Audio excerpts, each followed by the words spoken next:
May the blessings be. Well, I'm looking at a lot of blessings right here, that's for sure. And a good afternoon to each one of you. You've all been on my mind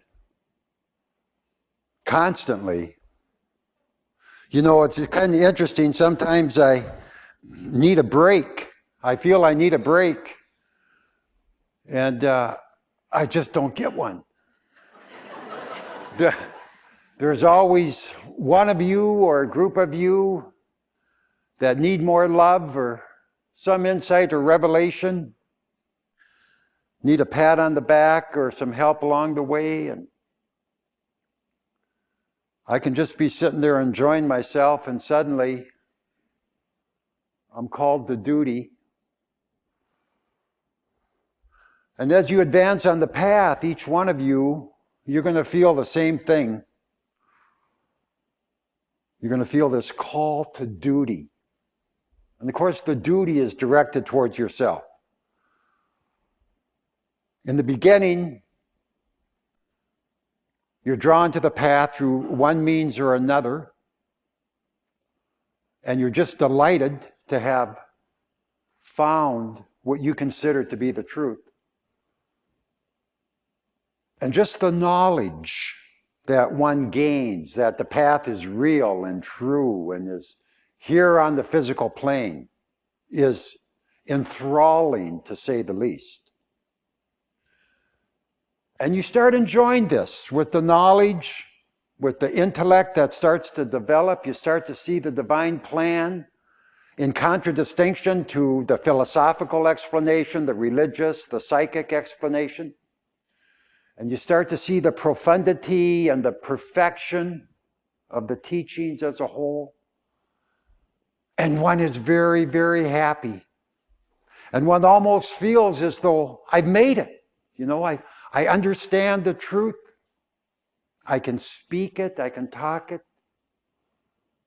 And so one goes along in that way. And then in not too long, you start to realize that, geez, it's way deeper than just the knowledge. It's way deeper than just my own mind being able to grope it, to encompass it, to grasp it. And the Spirit, through a number of little tricks, gets you to go in a little bit deeper. And then you're almost certain that you don't know a darn thing. You almost feel like you're the stupidest person alive.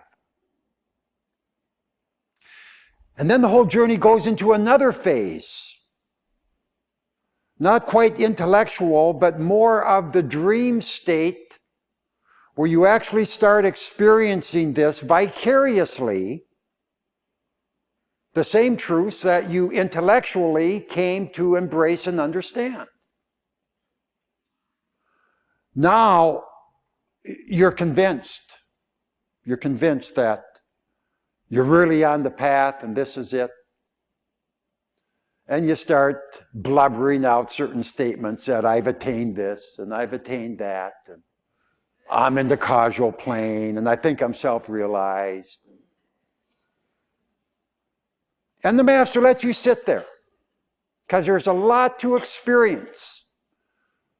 The Master really isn't into coming in there and just saying, well, you know, slapping your hand, or you're talking too big, you're talking out of your brain and not your soul. And no, the Master lets you play with these things because it's a very important phase. But then lo and behold, another 5-10 years goes by, and you start actually walking the path for real, the third time through the journey. Where now, instead of intellect leading the way or some psychically induced dream travels, you start to realize the same truth that you read in your first week on the path. And now it goes into a depth that's really hard to verbalize or explain. Now you start realizing these very truths that your mind only entertained initially. And the Master just brings you right into the fold, into your own soul consciousness. The whole path takes on a reality that's inexplicable. And you're lost in the love of the divine. Now, those are the three major phases of the spiritual journey. Everyone in this room is in one of those phases. And the path can get kind of tricky sometimes because we got that negative force that's trying to influence you. You've got the spiritual force that's trying to influence you, and you sit right at the crossroads of these two influences.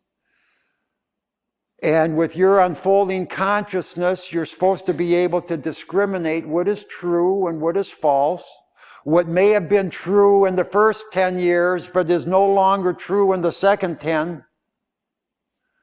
And we gradually, through this quality of viveka or discrimination, we start to be able to separate truth from untruth. Better yet, we start to be able to live the truth. And that's where the reward really comes in. When you're younger, you don't care about harmony, peace, or contentment.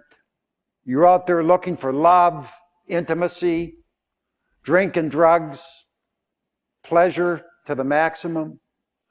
And as you get older and older, you start getting wiser and wiser.